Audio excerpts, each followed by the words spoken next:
there's something about comparison, and I also think in terms of our terminology, it's really interesting. One of the things that you talked about is survivor.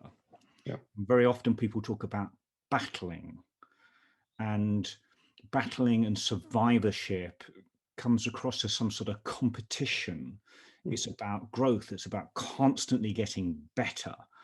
And I wonder if our strive to constantly be different and be different by comparison to something else is itself actually creating more stress. But then I suppose the opposite argument is, whilst something like Buddhism and acceptance is good, we can't fall back and be nothing. So, where is the sweet spot? The sweet spot, I think, is to acknowledge that the competition isn't out there. It's not with anyone or anything. It's with you.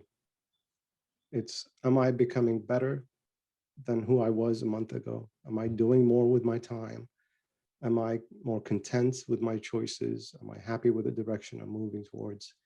Do certain things in my life need altering or improving or addressing? And I think that's the competition. It's the mirror.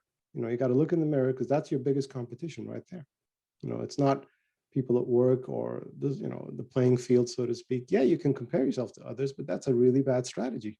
It's flawed, because it's a guaranteed way to reconnect with disappointment.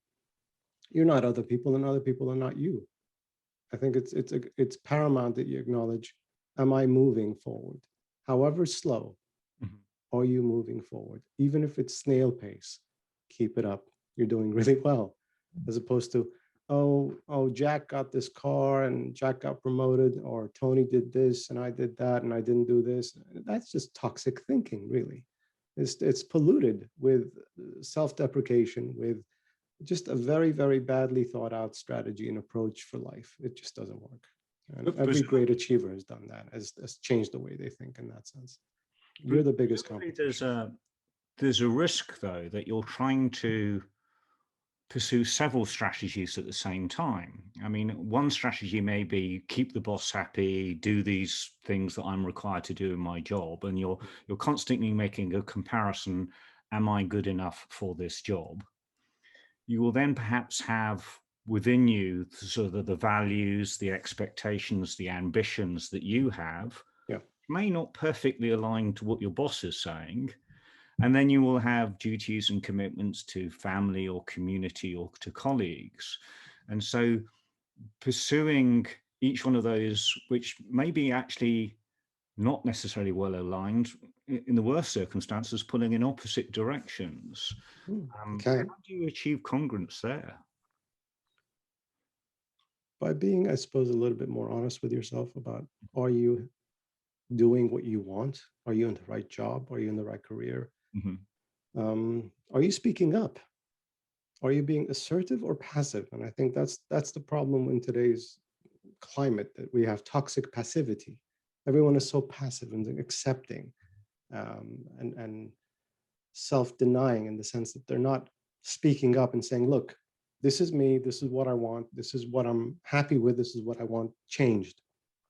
They just plow ahead, head down, they get on with it until it's too late. And I think they keep talking about mental health crisis. Yeah, okay, we've got things that need addressing, but I think it has to start with taking responsibility for yourself and saying, well, what do I want? Am I doing what society expects? Am I doing what my boss expects? Well, if your goals and your company's goals are different, you're in the wrong job. And if your goals are set that in a way that they conflict with your values as a person, you will self-sabotage. This is not me saying it. Thousands of books have been written about that, as I'm sure you know. So I think that level of self-awareness is key, to say, look, am I living mindfully, or is my mind just too full? You know what I mean? And that's, the journey of life and the answer to life is something everybody's, since ancient times are trying to figure out and address. But ultimately, it's about discovering who you are and being the most you can be in the time you have. I know it's very deep and philosophical, but ultimately you do have to look at life and ask yourself some big questions. And some of them might not be easy because they might require some changes. But, timely change is the best thing you can do, because if you leave it too late, you end up having all the kinds of problems we talked about, the negative stress, the body suffering, et cetera, et cetera. Mindfulness is a rebrand of Stoicism, which has been around for centuries. Marcus Aurelius's Meditation talked about all this. He's really the guy who was the best PR agent for mindfulness back then. It's about being still. In an age where everything is at warp speed and I want things yesterday as opposed to tomorrow, we are so spread thin, as I said earlier. We're drawn in very different directions with social media, constant news, deadlines, things to do, responsibilities, that we are in a state of, we're moving in a very, very fast vehicle. And we just don't have enough time to look around. Mindfulness or Stoicism is about being still and saying, hang on a second. Let me just slow down and take a deep breath and say, wait a minute. Who's running my life? Who's running my thoughts? Is it me? Is it society? Is it the external forces, or am I in charge? That's a very good question, because I'm a big fan of the comma in a sentence, because it gives you a pause. And we all need a bit of a pause just to stop and say, just what's going on here? Who says that I should, or I must, and I ought to?